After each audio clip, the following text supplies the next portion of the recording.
genderqueer theorists, genderqueer theorizing about what I've already known for eons. This is some bullshit. Posit. A child born to a black family on the west side of Chicago. Yes, her mama had a boy. Mama named him James after his dad. But see, little Jimmy's got a secret.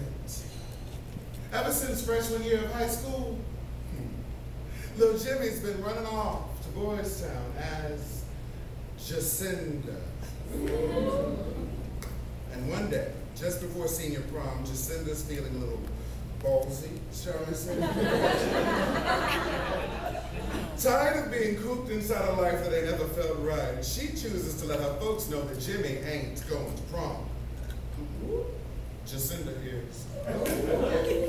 Well, mama passes out, daddy curses God, big brother curses mama, and baby sister shouts, finally, I have a big sister. And you all know what happens next.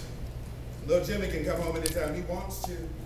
But that bitch, Jacinda, she better not ever show her face around these parts again. With tears in her eyes, Jacinda runs out of the house and into the world and onto the streets of Belmont. Well, there, at night, Jacinda finds solace in a gaggle of gadflies and ganders, birds of a feather who flock to corners at sunset, rising from so many daytime crypts like so many daughters of the dust. Oft maligned and wholly misunderstood, these ladies of the night stand poised, controlling what they know of these streets until the gloaming, that time just before sunrise. Solace finds them through an elaborate system of gay houses. There, the story repeats a very familiar refrain. These newfound self-identities get revised by these chosen, ready-made families. They come with a new mom, new dad, sisters, brothers, aunties, uncles, all. And where had they been all of Jacinda's life? Well, as the sun creeps towards tomorrow, these ladies seek shelter in the only places they know. The places that they once feared. Places imbued with the bitter tastes of unwanted familiar. The arms and beds of tonight's homie lover friend. Jacinda soon finds herself no exception. She tries at first to avoid these trappings of the night, spending precious daylight hours, working a little job at a local clothing store, forcing herself into the nun's habit of Jimmy for a few hours every day. Loose masks have a tendency to sloppily fall away. One too many fights on the way back to her house mother's house. One too many calls of faggot whilst waiting for the bus, coming from those closet queens who just are not man enough to speak their own truths. One too many soulless, shame-filled looks coming from the family as they catch little glimpses here and there. Jacinda finds herself wanting to retreat more and more from this world that she once knew. And she's 17, forced to still fall under the city of Chicago's youth curfew. But she's replete with the soul of a warrior that's twice her age. These streets adding all sorts of learned wisdom to her youthful face. But Jacinda is moaning now.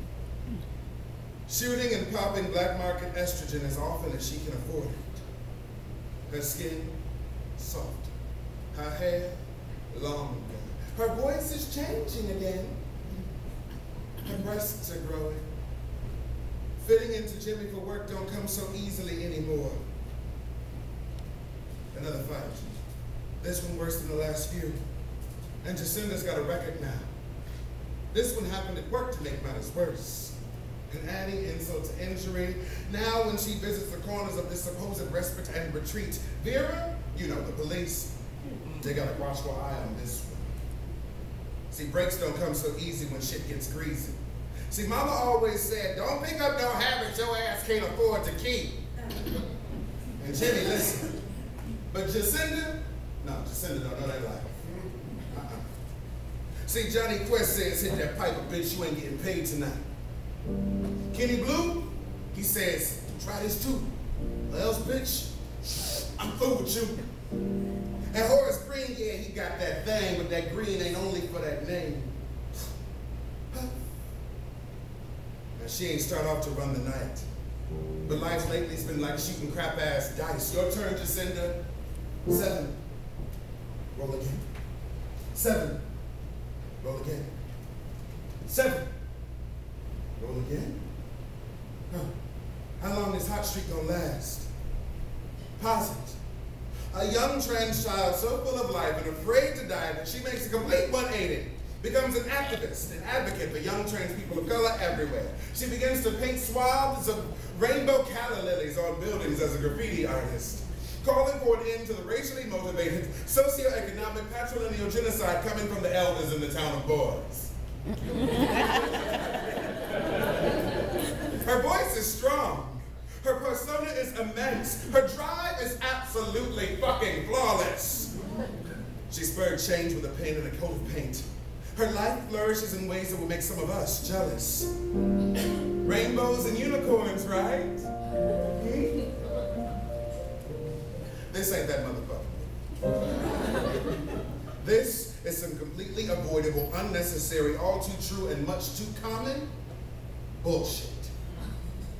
Posit.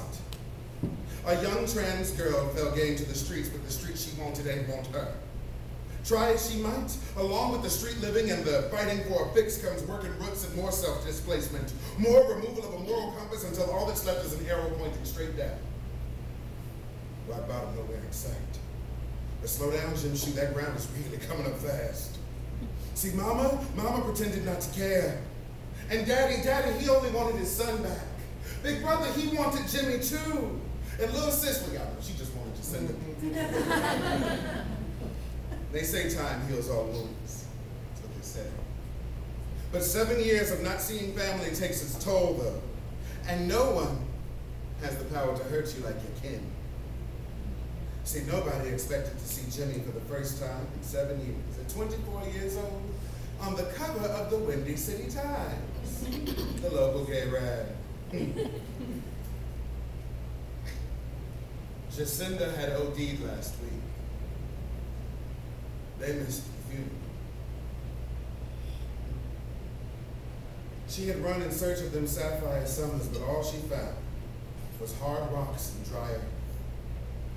Sorry, baby. There weren't ever any gemstones and flower gardens. And that rainbow show don't taste like Skittles. Your turn, Jacinda. Snake eyes.